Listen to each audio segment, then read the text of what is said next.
For more on this, we are honored to be joined by French Foreign Minister Jean-Noël Barrot. Minister, good to have you with us. Important conversation to have here, so we want to jump into some of these issues. Of course, we're talking about France recognizing Palestinian statehood. Just now, when Matt Bradley said, most politics is symbolic, you said yes out loud, sitting here next to us. Talk about how symbolic this is, what you hope this accomplishes, and just what you hope to accomplish this week when it comes to what's happening in the Middle East. Well, I think what happened yesterday is a giant step towards peace, because you get a huge majority of the international community doing several things.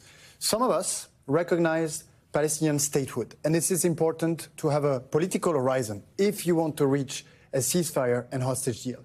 But the others, the Arab countries in particular, they made historic commitment towards the security of Israel. For the first time in history, they said they aspire to join a common regional architecture along the state of Israel and the future state of Palestine. And finally, Mahmoud Abbas, what did he say? Well, for the first time, he condemned the 7th of October, he condemned Hamas, called for his disarmament, and said that he would do the necessary reforms in order for the state of Palestine to represent no threat whatsoever for the state of Israel. So what's happened yesterday is indeed realigning everyone towards this two-state solution that has been forever seen as the only way to bring back peace and stability in the Middle East. Importantly, though, at this point, the U.S. has repeatedly rejected recognition of Palestinian statehood. We even have Secretary of State Marco Rubio calling it performative and specifically saying that it emboldens Hamas. What do you make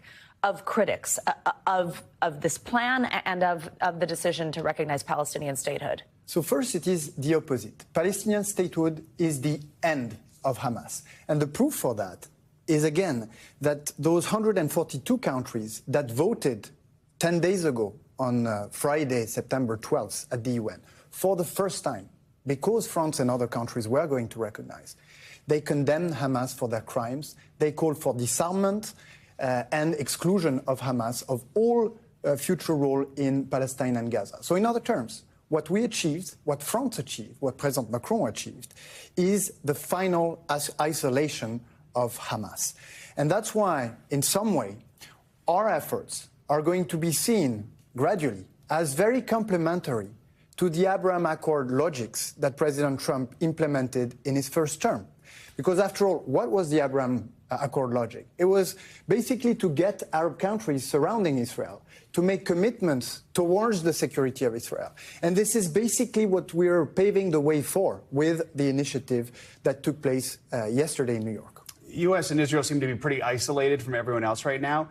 Can you change President Trump's mind?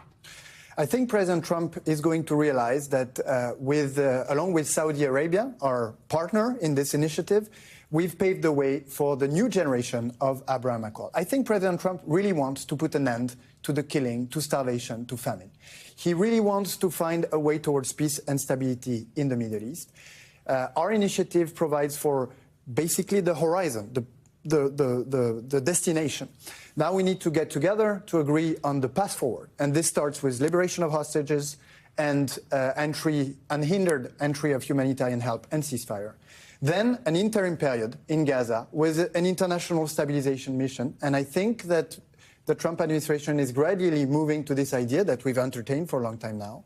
And of course, down the road, because the Arab countries request that, is a Palestinian statehood, a demilitarized and de-radicalized Palestinian state that will live in peace and security alongside Israel.